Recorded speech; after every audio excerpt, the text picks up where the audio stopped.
Hello comrades, my name is Saleh Abdullahi.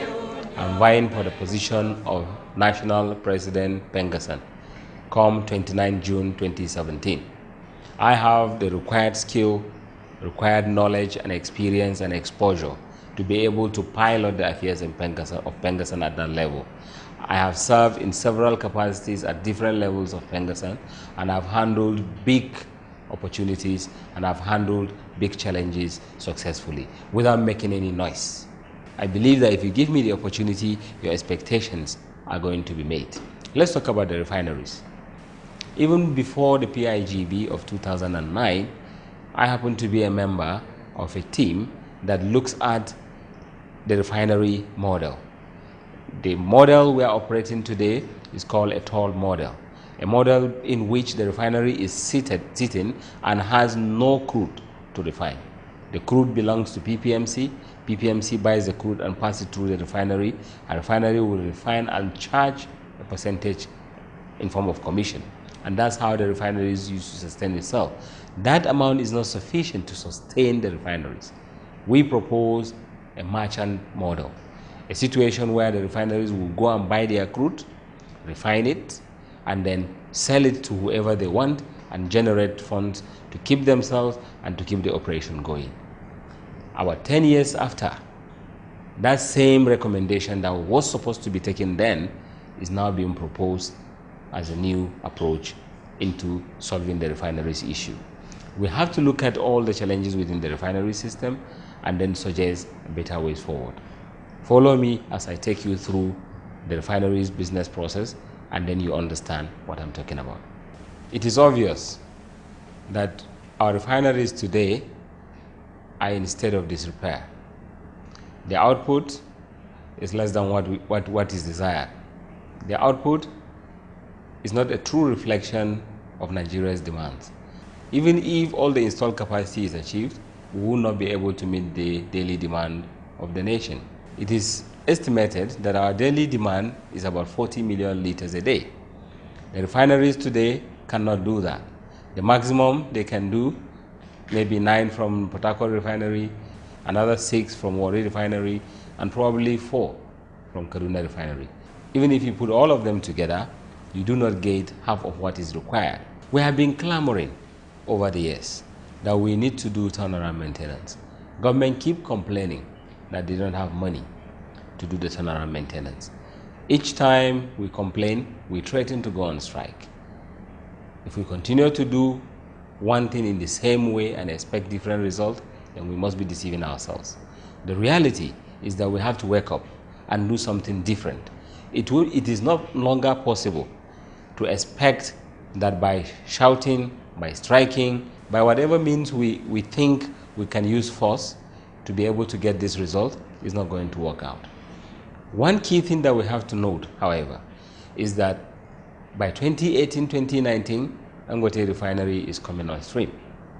And the implication is that if care is not taken, Dangote will be able to supply the country with enough quantity of products that is needed, and all these refineries that we are trying to hold on to will end up going extinct. We may go to a point of begging somebody like Dangote to come and buy those refineries.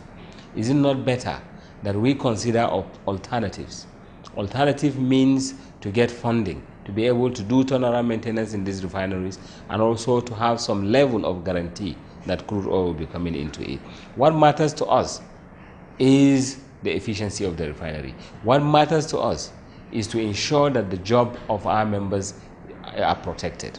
Today, there's serious attrition in terms of staff strength in all the refineries.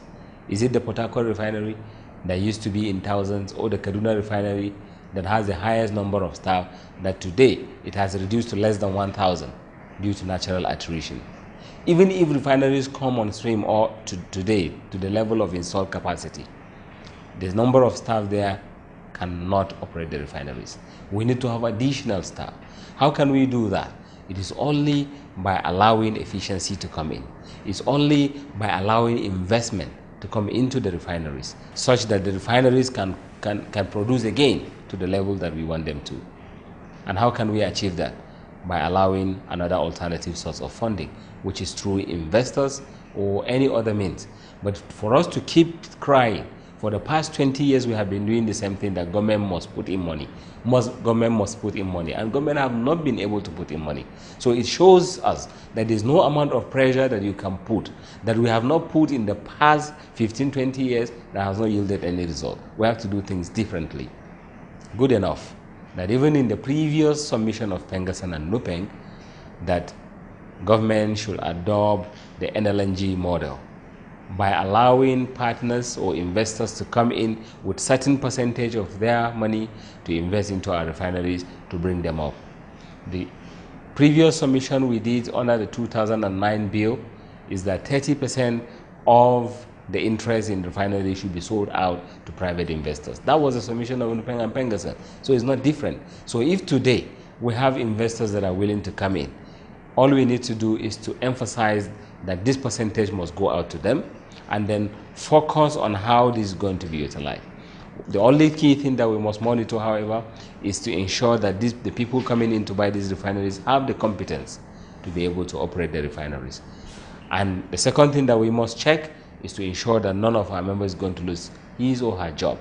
Once we can guarantee this, then I can assure you the best way to go is to allow investors come in and help us bring funds to be able to move these refineries from the level that it is today to the level that we desire to see it tomorrow.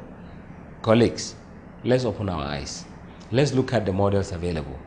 Let's look at what we can do to bring efficiency into this business, because it's only when the business is thriving that we will be able to sustain our jobs. If the business is not there, if the refineries are dead, if after the PIB succeeds and all these elements are splitted, today we all know that the sustainers of the system are probably NGC, MPDC, and NAPIMS.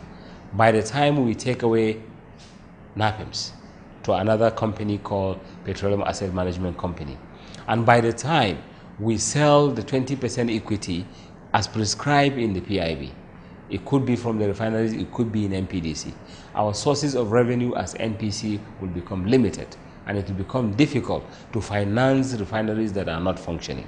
Yes, it's nobody's fault. It's none of our fault. The staff are not at fault by any means. But of course, whose fault is it? If we can't solve it by allowing investors to come in, then we are shooting ourselves in the foot. Comrades, let's wake up. Give me the opportunity to monitor that what these people are doing is on the right track. Today, I can assure you, we have engaged to the extent of seeing a presidential memo that clearly states that these refineries are not for sale. And clearly stated by Mr. President himself that he's not willing to sell these refineries. That's the reason why we are not bothered, because we know that for you to sell these assets, the NNPC Act of today does not allow you to do so. For you to sell this asset, you need presidential assent. And the President have assured us, and we have seen written commitment signed off by Mr. President, that these refineries are not going to be sold. So why worry when we are just trying to create opportunity, which we ourselves have suggested in the past, that 30% of the equity of the refineries be given to private investors to be able to rejuvenate the refineries and make them functional. Colleagues, let's educate ourselves, let's be focused, and if we are, we focus on the business, we show interest in the business, then our jobs will be secure. Thank you very much. Earth is weaker than the feeble strength of one, but the union makes us strong.